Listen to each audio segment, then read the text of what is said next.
Anugerah dari Tuhan Yesus Kristus, kasih setia Allah Bapa, itulah kiranya menyertai kamu sekalian. Amin. Firman Tuhan di pagi hari ini tertulis di Matius pasal 13 ayat 22. Yang ditaburkan di tengah semak duri ialah orang yang mendengar firman itu, lalu kekhawatiran dunia ini dan tipu daya kekayaan menghimpit firman itu sehingga tidak berbuah. Demikian pembacaan firman Tuhan.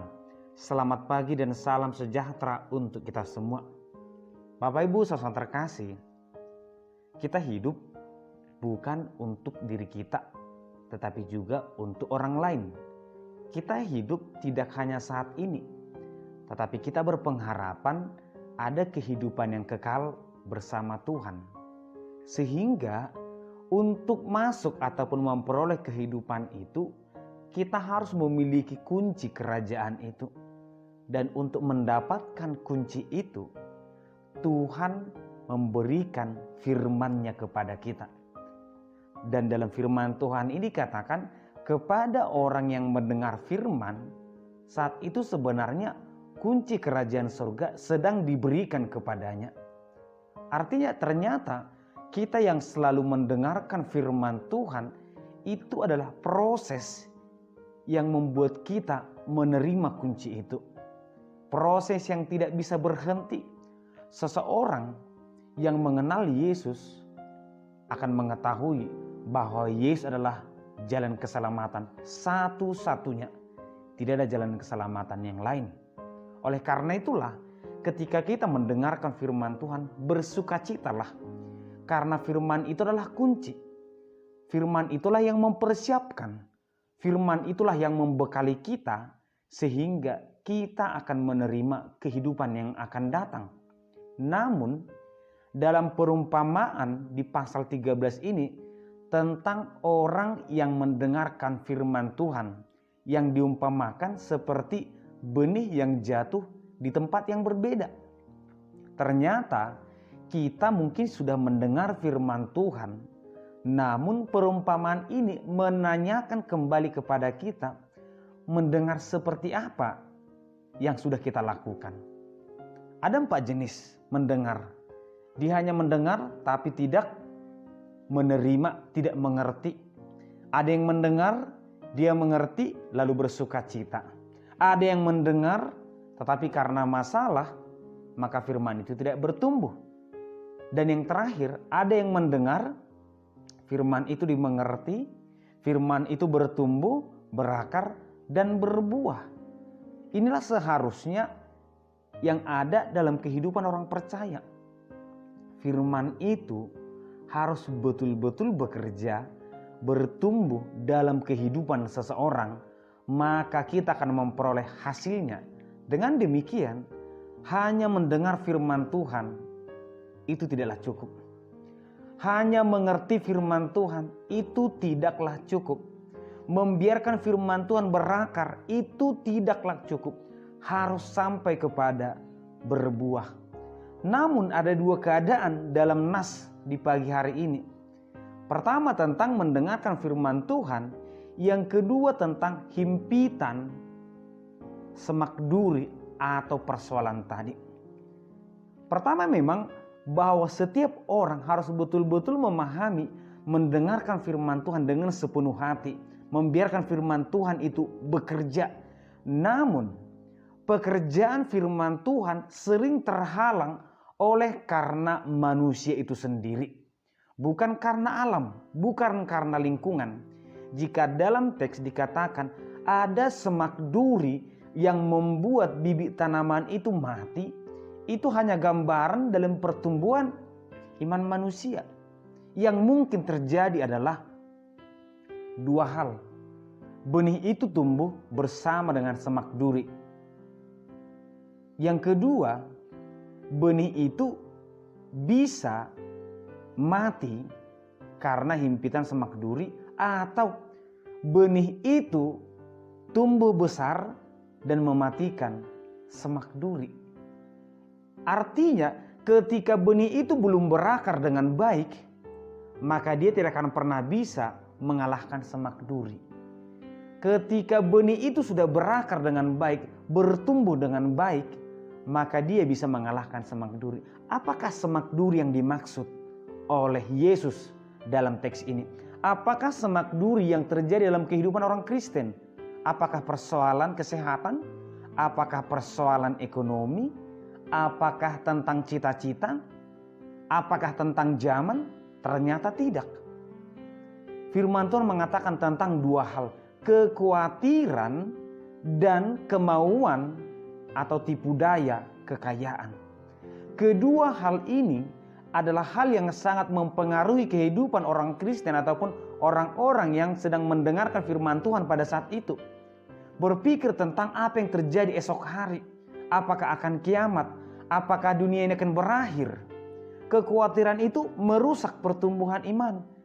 Melalui firman Tuhan, Yesus mengatakan biarkan dia terjadi. Apapun yang mau terjadi, biarkan itu terjadi. Badai mau datang, biarkan badai itu datang. Jangan pernah menyalahkan badai atas pertumbuhan iman. Badai akan tetap datang, tetapi kalau iman kita sudah bertumbuh, iman kita tidak akan pernah goyang karena badai itu. Zaman akan selalu berubah, masa akan selalu berganti. Biarkan itu berjalan. Jangan pernah meminta, Tuhan, kapankah hari kiamat? Tuhan, apa yang terjadi esok hari? Tuhan, aku ingin masalah kehidupan ini berganti ataupun hilang. Jangan meminta seperti itu. Tetapi katakanlah, biarkan itu terjadi. Yang paling utama, iman harus bertumbuh. Yang kedua, tentang tipu daya kekayaan. Memang topik ini sangat menarik pada zaman Yesus. Karena ada ajaran yang mengatakan, hidup ini hanya sekali. Nikmatilah. Kapan lagi kalau bukan sekarang? Oleh karena itu, banyak orang-orang yang disebut dengan kaya atau memiliki kekayaan cenderung tidak mau dekat kepada Yesus, tidak mau mendengarkan firman Tuhan. Pemuda yang kaya, orang kaya yang bodoh. Sehingga Yesus mengatakan, lebih sukar seekor unta masuk lubang jarum daripada orang kaya masuk kerajaan surga. Karena apa? Tipu daya kekayaan ini, ingin memiliki kekayaan ini, sejujurnya membuat manusia akan lupa dengan firman Tuhan. Mungkin mereka akan mengatakan, untuk apa mencari Tuhan? Hidupku sudah terberkati. Untuk apa datang ke gereja? Untuk apa mendengarkan firman Tuhan? Aku sudah terberkati dengan kekayaan. Oleh karena itulah, Tuhan tidak membenci kekayaan, tidak. Tetapi tipu daya kekayaan akan merusak pemikiran seseorang. Seakan-akan dia sudah terberkati, orang lain tidak. Seakan-akan dia sudah benar, orang lain tidak. Orang lain memerlukan firman Tuhan, dia tidak. Sehingga kekayaan, perkembangan zaman, masalah, penyakit, itu bukan persoalan yang sedang ditekankan oleh Yesus. Tetapi betapa mudahnya hati kita terpengaruh akan hal-hal itu. Itulah yang membuat firman Tuhan tidak akan pernah bertumbuh. Kita mendengarkan firman Tuhan, tetapi hati kita penuh dengan kekhawatiran.